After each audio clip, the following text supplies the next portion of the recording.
네, 오늘 말씀은 출애굽기 25장 10절로 22절까지 말씀을 통해서 덮으시는 여호와라는 제목을 가지고 살펴보도록 하겠습니다. 네, 오늘은 성막 기구에 대한 계시, 이 내용이 출애굽기 25장 10절부터 27장 21절까지 나오고 있습니다. 성막에 쓰이는 여러 가지 기구들에 대해서 하나님께서 모세에게 보여주시는 내용입니다. 그 중에서 그 성막에 쓰이는 기구가 여러 가지가 있는데, 성소, 그죠? 지극히 거룩한 성소에 쓰이는 기구들에 대해서 보여주시는 것이 오늘 출애굽기 25장 10절에서 25장 40절까지 나와 있습니다. 그 뒤에 보면 성소를 지나서 성막, 그 텐트죠.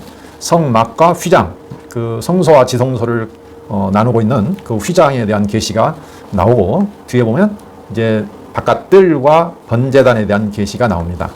그리고 마지막으로 등불을 어떻게 관리해야 되느냐 하는 것에 대해서 잠깐 나옵니다. 이렇게 해서 이제 성막에 있는 전체적인 어떤 기구들, 이런 것들에 대한 계시가 25장 10절부터 27장 21절까지 나와 있습니다. 이 성막에 대한 것을 보이시는 것은, 성막은 하나님이 거하는 그 처소입니다. 그렇죠? 내가 거할 처소를 지금 지으라 이렇게 말씀하셨는데, 그 처소를 이렇게 지어라 라고 하나님이 미리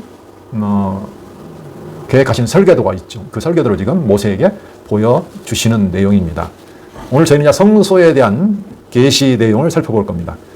성소하면 우리가 지성소하고 성소로 구분이 되어 있습니다. 합쳐서 그냥 성소라고 하는데, 그 중에서 오늘은 지성소에 있는 기구들을, 증거궤와 속죄소, 증거궤와 속죄소에 대해서 하나님께서 이렇게 지으라 라고 보여주시는 계시에 대해서 살펴보려고 합니다.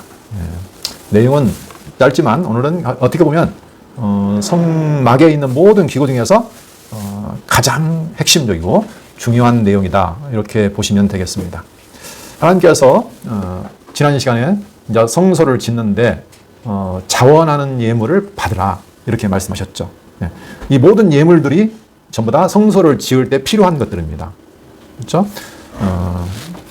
이제 오늘부터 보면 어떻게 지을 것이냐 해서 성소부터, 그 다음에 뜰, 이렇게, 그러니까 가장 중요한 부분부터 그 다음에 바깥으로 나갑니다. 계시가. 이 부분이 좀 의미가 있습니다. 자, 잠깐 그림을 통해서 한번 보시면, 이게 지금 성막인데, 여기가 지성소, 여기가 성소. 그 다음에 요거 이 두 가지를 딱 이렇게 감싸고 있는, 이게 이게 뜰입니다. 뜰. 그렇죠? 대충 되어 있는데, 잘 보시면 여기 지성소에가 저희가 오늘 공부할 증거궤와 그다음에 속죄소가 있습니다. 이제 편의상 나누긴 하지만 사실은 이게 한 덩어리입니다. 한 덩어리. 그러니까 하나로 볼 수도 있습니다. 사실은 이게. 그 다음에 성소에 들어가면 이제 진설병 등잔대, 여기 떡상, 여기 또 등잔대 이렇게 있고, 물론 그 성소에 보시면 여기는 이제 향단이 지금 나와 있지는 않습니다. 원래 순서로 보면 사실은 이 성소를 말할 때 향단, 분향단이 지금 나와야 되는데, 이 분향단이 여기는 언급이 되지 않았습니다. 조금 이상하긴 한데, 그 설명은 좀 이따가 한번 해보려고 합니다. 그 다음에 여기를 이제 성소를 본다고 하면 여기가 뜰이잖아요. 뜰인데 여기에는 뭐가 있냐면, 여기 이제 그 번제단이 있죠. 제단에서 이제 불을 떼가지고 제물을 태워드리는 번제단이 있습니다. 그 다음에 여기가 이제 물두멍이 또 하나 있죠. 여기서 깨끗이 씻는 물 항아리가 있습니다. 사실은 이 지성소가 가장 중요한 부분이죠. 깊이 있고 속에 있습니다. 그래서 오늘 지성소에 있는 그 기구들, 그것들을 좀 잘 이해하시면 어떻게 보면은 성막에서 가장 중요한 부분을 이해할 수 있다, 이렇게 생각할 수 있습니다.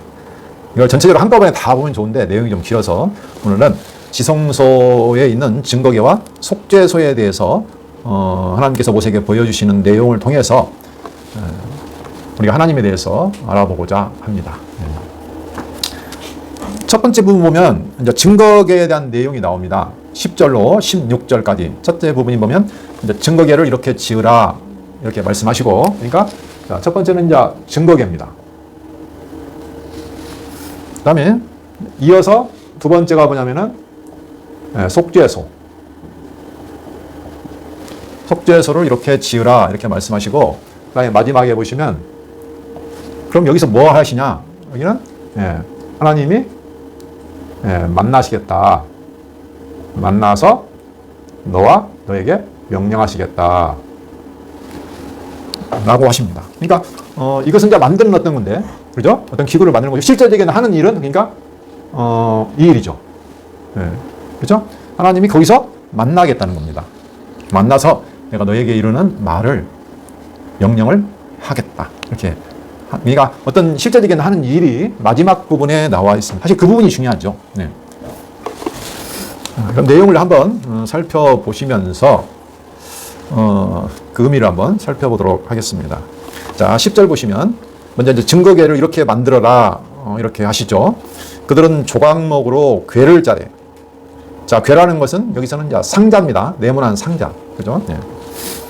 길이는 2규빗 반, 너비는 1규빗 반, 높이는 1규빗 반이 되게 하고, 너는 순금으로 그것을 싸되 그 안팎을 싸고 위쪽 가장자리로 돌아가며 금테를 두르고, 금고리 넷을 부어 만들어 그 네 발에 달되 이쪽에 2고리 저쪽에 2고리를 달며 조각목으로 채를 만들어 금으로 싸고 그 채를 궤 양쪽 고리에 꿰어서 궤를 매게 하며 채를 그 고리에 꿰는 대로 두고 빼내지 말지며 내가 내게 줄 증거판을 궤 속에 둘지며.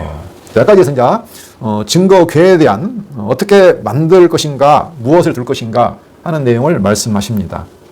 자, 궤, 여기가 이제 네모난 궤가 있는데, 이것이 바로 이제 증거궤입니다. 뭐, 길이, 너비, 높이를 정해 주시죠. 그렇죠?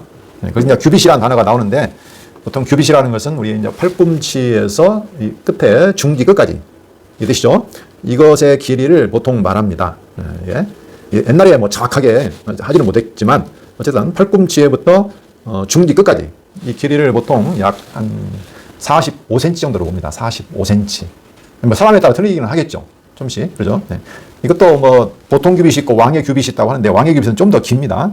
일반적으로는 45cm 정도로 보는데 2규빗 반, 1규빗 반 이렇게 말을 했습니다. 2규빗 반 하면 약 그래서 112에서 115cm. 그렇죠? 뭐 1.2도 안 되네요. 예, 1m가 좀 넘죠. 그리고 넓이는 67에서 68이니까 약, 그죠? 대충 그 크기를 짐작해 보시면 길이가 한 뭐 1m 한 15, 1m 15 정도. 그 다음에 넓이는 한 68 정도 크기입니다. 그리고 그 궤를 뭘로 만드냐면 조각목으로. 조각목은 아카시아 나무라고 보시면 되겠습니다. 광야에서 볼 수 있는 아카시아 나무.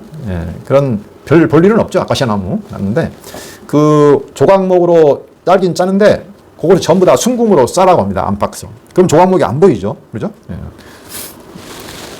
그리고 그냥 금태, 우리가 보통 이제 몰딩이라고 하죠. 몰딩. 태를 두른다. 몰딩. 금태를 두르고 고리 넷을 부어 만듭니다. 아니, 고리를 여기다 예를 들면 뭐 여기 4개. 고리를 4개 만들어서 네 발에 달되 이쪽에 2고리, 저쪽에 2고리를 달며 그다음에 조각목으로 채를 만들어 금으로 싸고. 여기 채는 길다란 막대기입니다. 그렇죠? 채. 그러면 이제 조각목으로 똑같은 재질인데 역시 금으로 싸서 만듭니다. 그래서 이 고리에 꿰어서 매어요. 이렇게. 그러면 어떻게 될까요? 예를 들면 이렇게 맨다면 이렇게 막대기를 매겠죠. 이런 식으로. 이렇게 되면 이렇게 되면 정확히 보이겠지만 어쨌든 간에 이렇게 채를 고리에 끼워가지고 이제 그 운반할 수 있도록 만드는 거죠.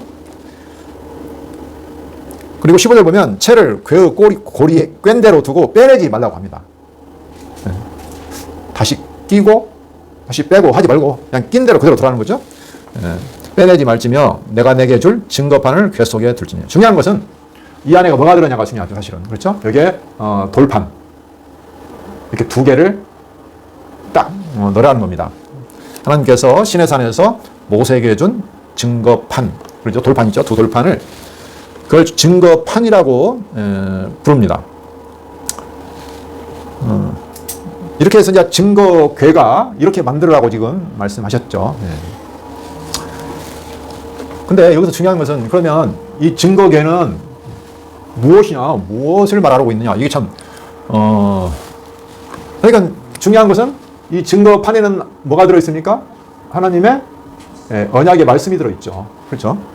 하나님 언약, 율법, 우리 같은 경우 10계명 이렇게 말하는 하나님의 말씀이 들어가 있습니다. 자, 이 지성소에는 무엇 하는 곳일까요, 여기는? 하나님이 거하시는 곳입니다. 성막 전체를 통해서 거하시지만 실제로 하나님이 임재하고 계시는 곳, 하나님이 임하시는 곳이 어디냐면 바로 이 지성소입니다. 지성소. 그렇다면 근데 왜 하나님께서 이 증거궤를 이곳에다 놓으라고 하느냐?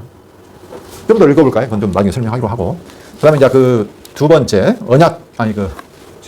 속죄소를 한번 보겠습니다. 17절. 자, 순금으로 속죄소를 만들 때 앞에하고 내용이 끊어지는 거 아닙니다. 연결되는 겁니다. 그래서 하나라고 지금 보는 거죠. 순금으로, 역시 순금으로 속죄소를 만들 때 길이는 2규빗 반, 너비는 1규빗 반이 되게 하고.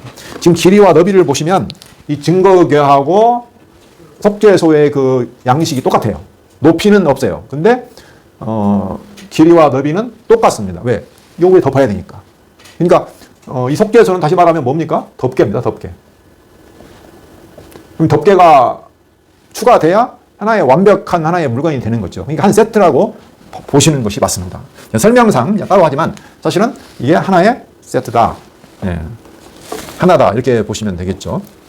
순금으로 속죄소를 만들 때 길이는 2규빗 반, 너비는 1규빗 반이 되게 하고 금으로 그룹 둘을 속죄소 두 끝에 쳐서 만들 때, 자, 여기다가 이제 속죄소를 만들어서 덮었는데 여기다가 무엇을 만들려고 하냐면 그룹 둘을 두 끝에 쳐서, 쳐라는 뜻은 망치로 두드려서, 이해되시죠? 망치로 이렇게 막 두드려서 느려가지고 만들어낸 겁니다. 두 끝에서 쳐서 만들 때 한 그룹은 이 끝에, 또 한 그룹은 저 끝에, 곧 속죄소 두 끝에 속죄소와 한 덩이로 연결할지며. 그러니까 여기 그룹이 있는데 그룹이 뭐 천사의 모양이라고 하는데 뭐 있어요. 아이가 날개를 가진 천사가 있는데 이렇게 두 개가 끝에서부터 쭉 연결해가지고 속죄소 끝에 연결해가지고 한 덩어리로 연결해서 어떻게 해요? 이 끝에서 저 끝으로 이렇게 해가지고 딱 여기를 덮게 그룹이 서로 마주보고 이렇게 덮게 만들어낸 것입니다. 그룹들은 그 날개를 높이 펴서 그 날개로 속죄소를 덮으며, 그렇죠? 덮으며 여기를 덮어요. 그 얼굴을 서로 대하여 속죄소를 향하게 하고, 서로 얼굴을 마주보고 이 속죄소를 마주보고 날개를 펴서 속죄소를 덮으라는 겁니다. 속죄소를 궤 위에 얹고, 지금 자 그 덮개를 궤 위에 얹는 거죠. 얹고 내가 내게 줄 증거판을 궤 속에 넣어라. 자, 그러니까 이제 속죄소까지 하고 그룹까지 다 설명을 했습니다. 그리고 여기다가 내가 내게 준 증거판을 어떻게 하고요? 넣어라. 이렇게 말합니다. 이게 다예요. 지성소에 있는 이 증거궤, 그 다음에 속죄소, 이게 답니다. 그럼 여기서 가장 중요한 것은 뭘까요?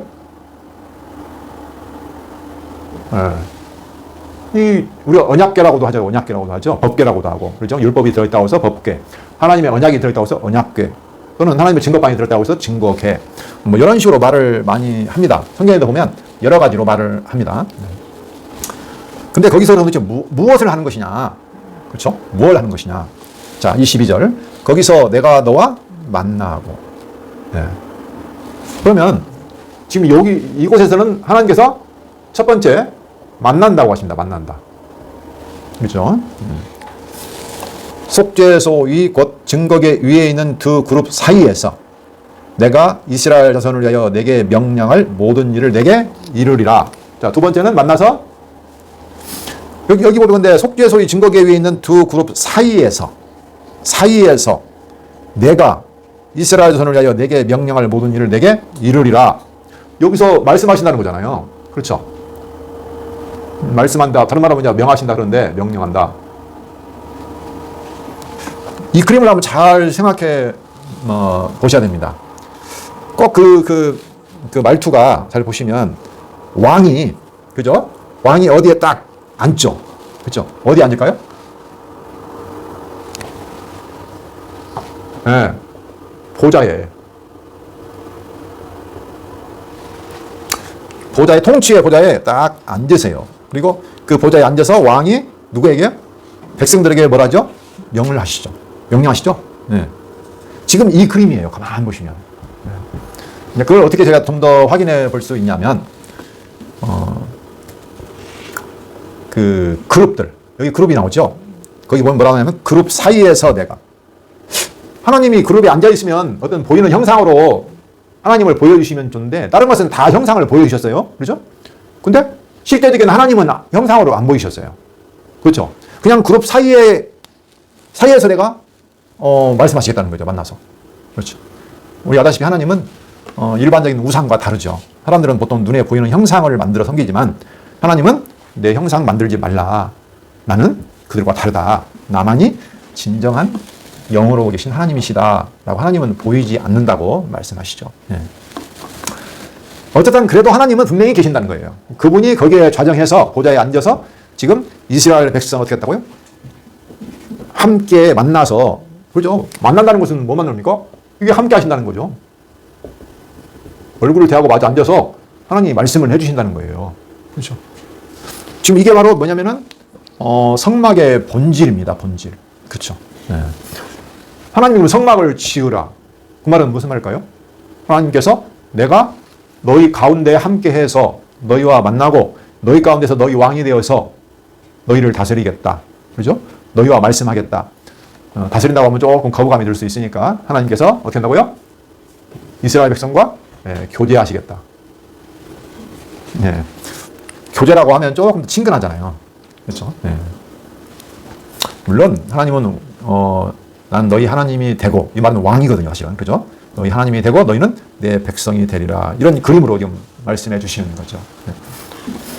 한마디로 말하면 하나님이 이스라엘 백성과 어떻게 해요? 함께해서 만나서 말씀해 주시고 그들과 같이 교제하시겠다. 하신다. 라는 것을 지금 단적으로 보여주십니다. 문제는 그 하나님이 어떤 하나님이냐는 거죠. 네. 그 하나님이 어떤 하나님이고 그 대상인 이스라엘 자손들은 어떤 존재냐는 거죠. 그렇죠? 네. 하나님은 우리 아다시피 거룩하신 영광의 하나님. 직접 보면 누구나 살 수 없는 그 위엄과 거룩과 영광의 하나님이시죠. 그러니까 이곳에 있는 것들은 모두 무엇을 사죠? 금으로. 네. 금이라는 것은 그 하나님의 신의 그 거룩함과 영광의 상징으로 보면 됩니다. 거룩함에. 그렇죠? 그러니까 조각목은 전부 뭘로 사죠? 네. 금으로 둘러싸였죠. 자, 우리가 하나님을 이스라엘 백성이 만나고 대화를 하고 명령을 받으려면, 아니 이런 그 죄인들이, 그렇죠? 아무것도 아닌 죄인들이 하나님과 만날 수가 그냥 만날 수 없잖아요. 그래서 순금으로, 금으로 둘러싸야 된다는 거예요. 그게. 그렇죠? 네. 이게 이제 여러 가지 의미를 가지고 있습니다. 그런데 문제는 그 안에 증거판이 있다는 거예요. 이 증거판에는 하나님의 율법의 말씀이 새겨져 있어요. 거기는 하나님의 거룩한 어떤 율법의 계명이 적혀 있거든요. 그렇죠? 근데 그 계명대로 하면 그 계명은 요구를 하잖아요. 이걸 지키라고 요구를 해요. 못 지키면 죽어야 돼. 예, 죽어야 돼요. 그러니까 그냥은 절대 못 나가요. 절대 못 나가요.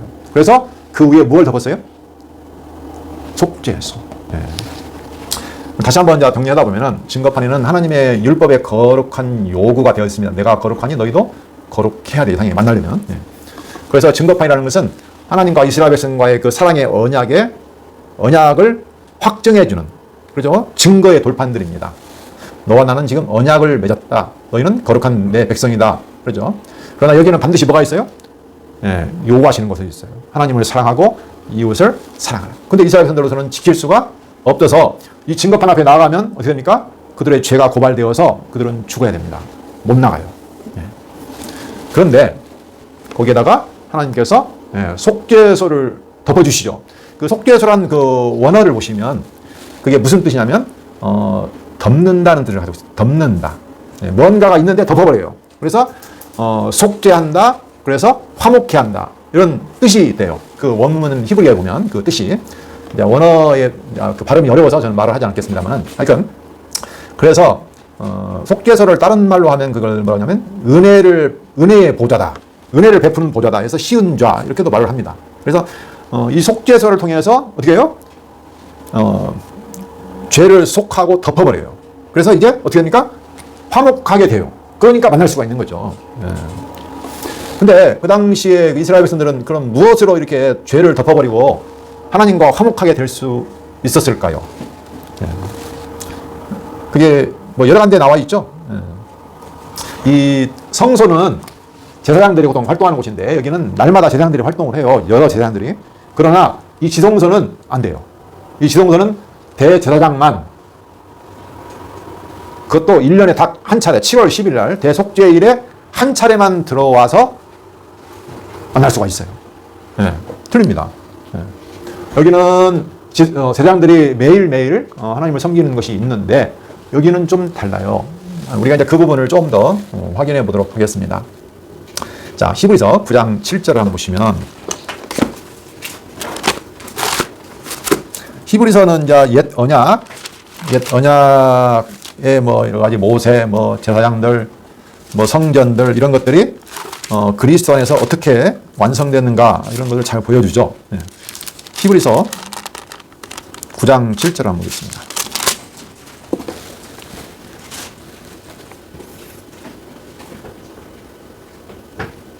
그 3절부터 해볼까요? 거기 보면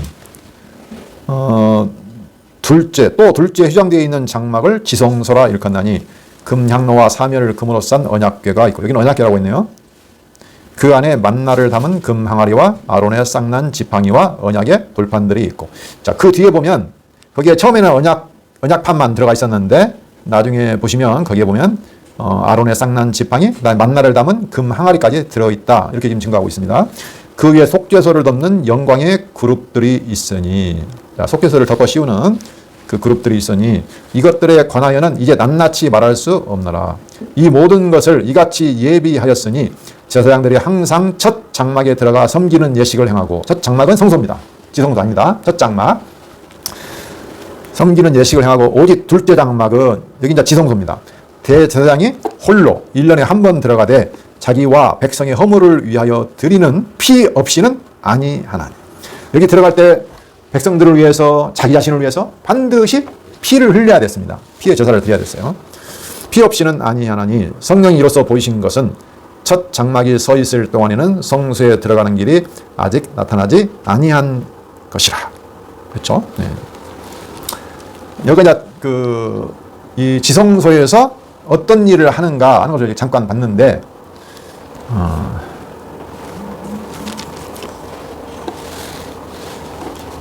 12절 볼까요?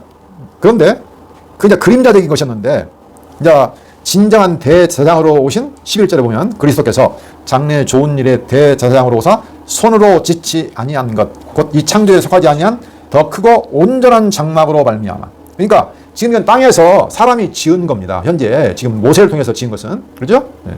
창조에 속한 것이죠. 근데 그 장막을 지었는데 그리스도는 더 좋은 일에 대제사장으로서 왔다.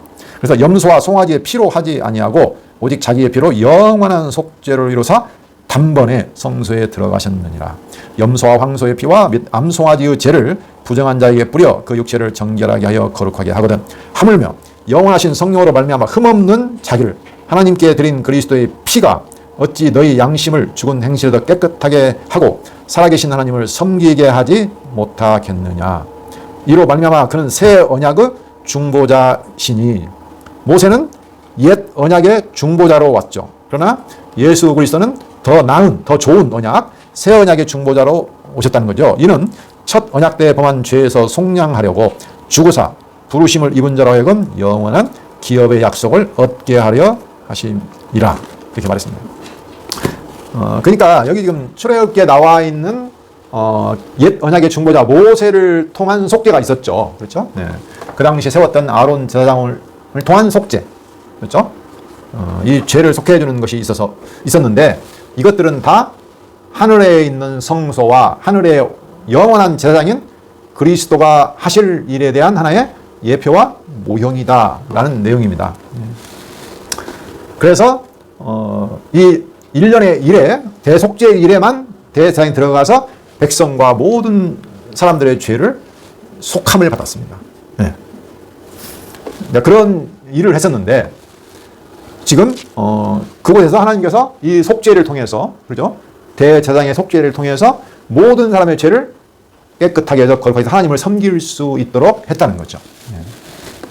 그 내용이 좀 더 자세히 보시려면 레위기 16장에 보시면 그 부분에 대해서 아주 자세하게 나와 있습니다. 16장 전체가 그 속죄에 대해서, 제사장의 속죄일에 대해서 아주 자세히 나와 있습니다.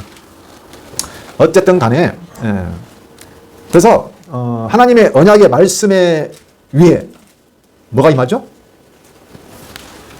속죄소의 은혜가 임해서 하나님께서 그들과 함께 거하시고 이스라엘 백성의 죄를 깨끗하게 해서 그들과 만나신다는 거죠. 예.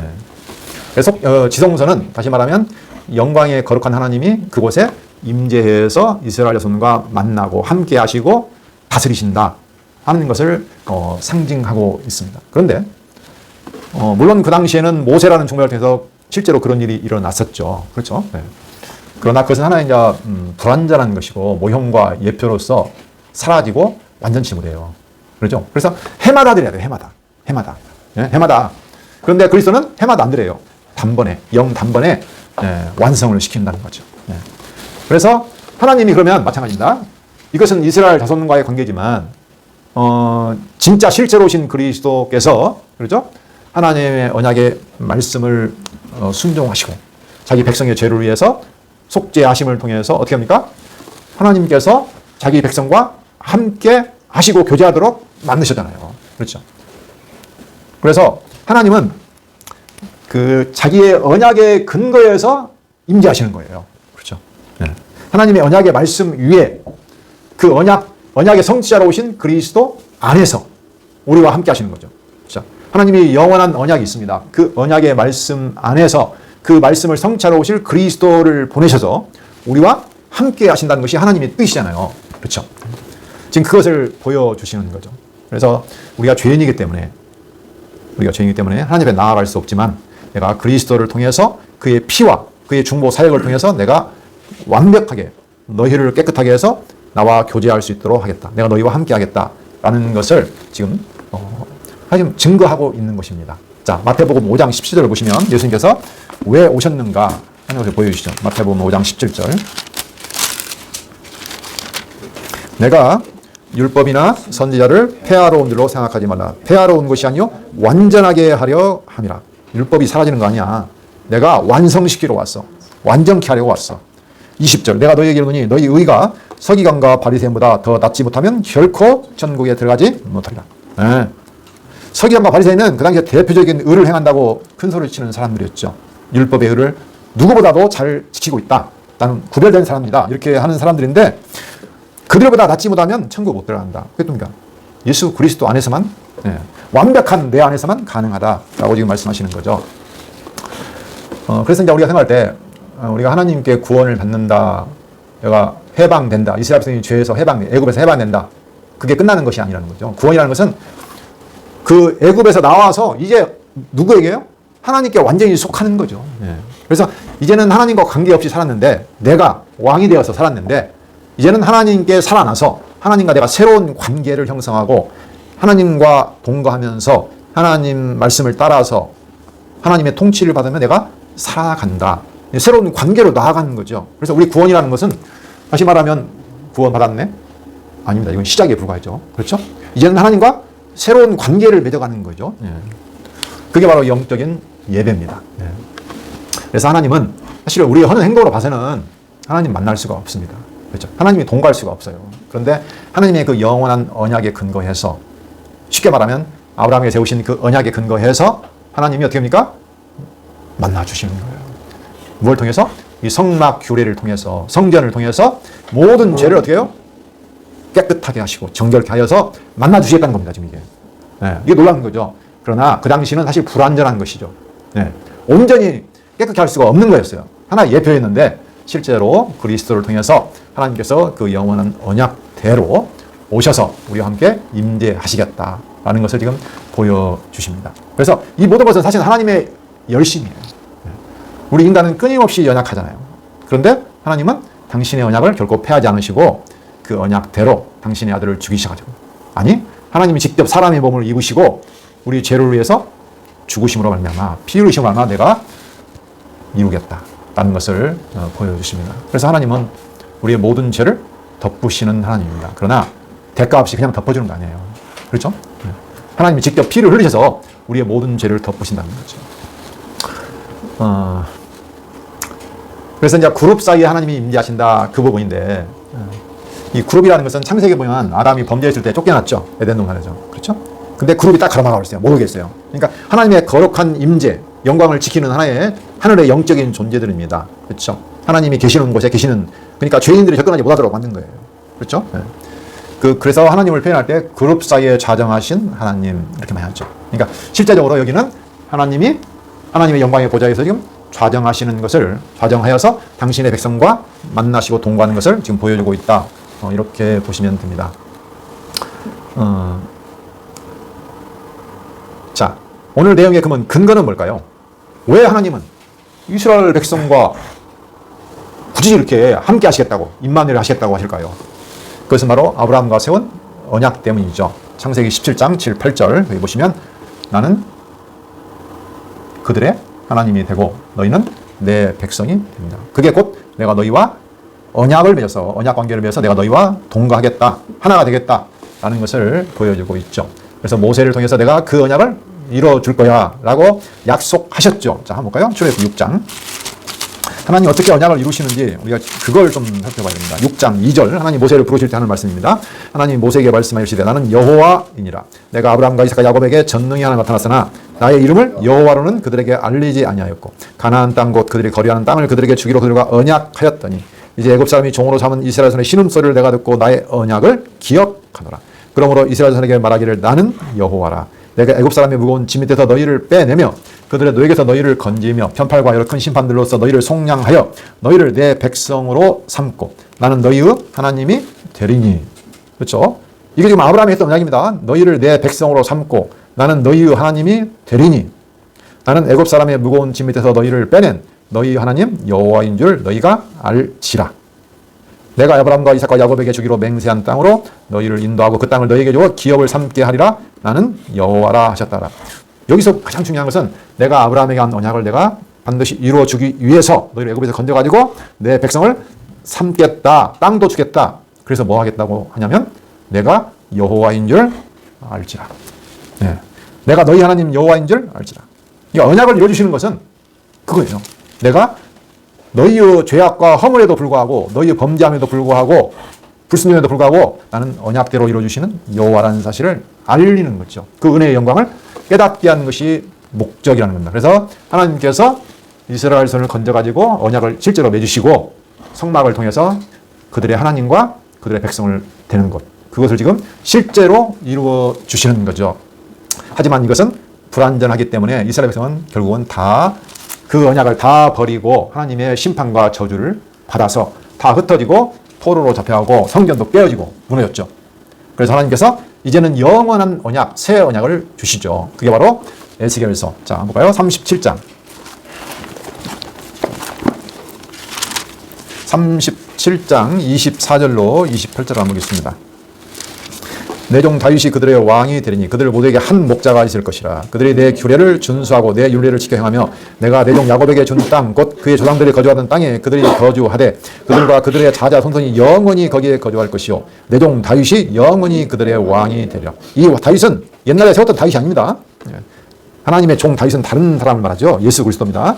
내가 그들과 화평의 언약을 세워서 영원한 언약이 되게 하고 또 그들을 견고하고 번성하게 하며 내 성소를 그 가운데에 세워서 영원히 이르게 하리니. 이게 나오죠. 내 성소를 그 가운데에 세워서 영원히 이르게 하리니 내 처소가 그들 가운데에 있을 것이며 나는 그들의 하나님이 되고 그들은 내 백성이 되리라.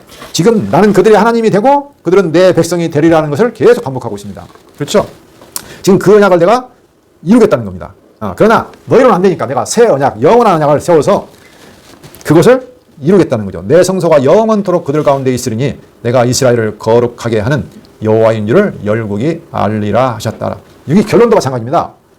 그들 가운데 영원히 거하시는 이유, 성소를 영원토록 그들 가운데 두어서 그들 가운데 그들을 자기 백성으로 삼는 거룩하게 하는 여호와라는 것을 내가 알게 하시겠다.